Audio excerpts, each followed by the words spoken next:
ګرانو مالدارانو، موږ چې تاسو څنګه یادونه کړو چې ټول موبیلیار د یو شان نه دي. عملا تاسو دلته په دې یو وړوکي غوندې فارم دلته راځو تاسو ته ښیو.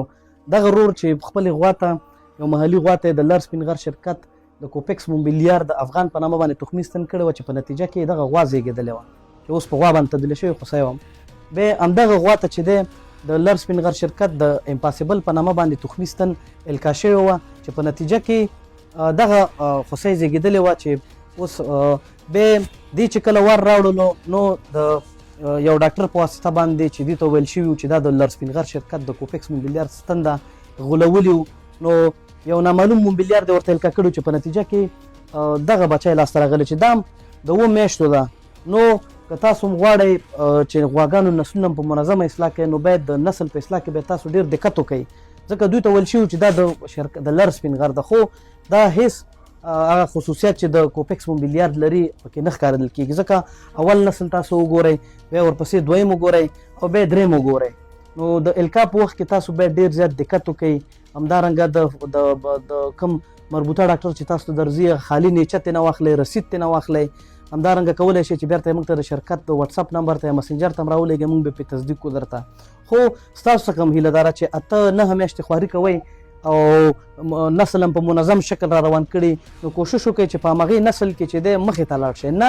چې یو خوا ته ترې ټوپ وهئ یا بل خوا ته ترې ټوپ وهئ. اوس دغه مالدار دی بیچاره 9 میاشتې دې ته په تمه و چې یاره ما ته به صحیح نسل راوړي خو د لر سپین غر شرکت په نوم باندې د کوپکس موبیلیار په نوم باندې ورته موبیلیار د الکا شوي دي چې نه یې شجره به معلومه نه به کم ملک به معلومې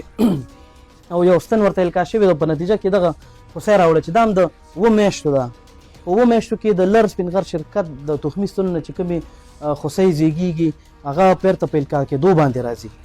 د لر سپین غر شرکت له خوا نه کوم ډاکټر چې موږ ته معرفي شوی و هغه چې کوم الکا زموږ غوا ته وکړله هغه نسل دا نسل یې وزېږوه او دویم الکا چې موږ وکړله هغه بیا دا نسل یې وزېږوه او په دریم ځل چې کوم ډاکټر موږ ته راغلی و هغه چې الکا وکړه هغه دغه شی وزېږوه خو 9 میاشتې موږ انتظار وکړو متاسفانه دغه شی تاسو ته یې ویلي ورور جانه چې دا د لر سپین غر شرکت ستن ده. موږ ته یې ویل چې دا د لر سپین غر شرکت ستنه ده خو هغه داسې نه و ځکه موږ دعا کړې وې هغه دا شین راغله پکې خو دریم ځل چې موږ ته راغی هغه ډاکټر موږ ته ویل چې لر سپین غر شرکت ستنه ده متاسفانه چې موږ نتیجه وکتل هغه دغه شی و. تاسو ورور جانه چې د لر سپین غر د خوا نه کوم ډاکټر در معرفي شوی و نو هغې سره به هم رابطه نیولې وروره موږ هلته پوه نه سو که نه خو موږ ویل 2 الکاګانې موږ کړې مالزه موږ هماغه لر سپین غر شرکت والا وي خو موږ چې کله وکتل 9 میاشتې انتظار هم وکړو هغه نتیجه بیا دا شی و. صحیح دی ورور جانه یعنې په اول نسل کې چې دی دغه تاسو خپلې غوا ته تخمي ستن کړی چې دغه بچی زېږول اوس په غوا تبدیل شوه بیا همدې ور راوړه غویمه شوله که نه بلکل په نتیجه کې چې دی دا خوسی د امپاسیبل په نوم چې دی دا ورزېږوله. په دریم ځل چې دی چې کله ور راوړلو نو بیرته د یو معلوم موبیلیار په واسطه باندې چې دی ډاکټر هم ورته ویلي چې دا د لر سپین غر شرکت ستن ده زموږ خپل مشخص ډاکټر نو دغه یو بچی زېږولی دغه بچی وزېږوه. دریم ځل دغه الکا موږ ته 9 میاشتې انتظار هم چې وکړو بیا نتیجه دا شی. تاسو فارمدارانو ته مالدارانو ته څه خواست لرئ وروره؟ موږ دا خواست لرو چې ډېر دقت دې شي کې وکړي ځکه تماس باید لر سپین غر شرکت ورسره ونیسي که نه چې هر وخت چې یو ډاکټر راځي د دوی په معرفت کې باید لر سپین غر شرکت ته معرفي کوي باید یو ځل شرکت سره تماس ونیول سي.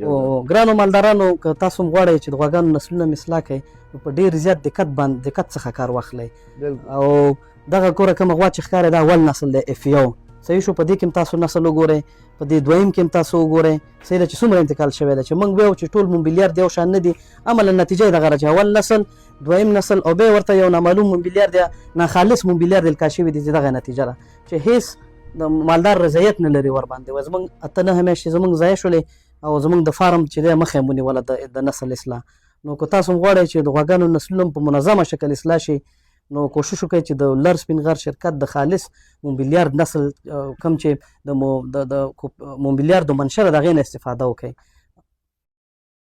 مالدارانو ته دا هیله لرو چې لر سپین غر سره پاتې شي تر څو د غواګانو نسلونه مو ښه راشي.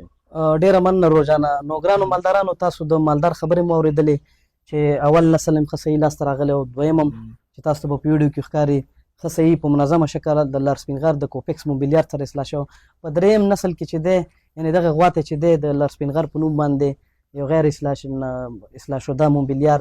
الکا کړې وه چې په نتیجه کې دغه تاسو وینئ. نو تاسو هم که غواړئ چې دغسې یو مالی تاوان یا د نسلي تاوان څخه بچ شئ نو کوشش وکړئ چې د لر سپین غر شرکت سره په منظمه شکل باندې پاتې شئ. او که هر ډاکټر درځي ځان سره نیچه وساتئ. همدارنګه زموږ خپل بروشر لرو په هغې کې خپل د غویي نوم هم لیکلی، د ستن نوم هم پکې لیکلی، همدارنګه نمبر هم پکې لیکلی. نو ځان سره ښه مطمئن کوئ تر څو د دغسې یو مالي او د نسلي خسارې څخه وساتل شئ. ډېره مننه، مهرباني.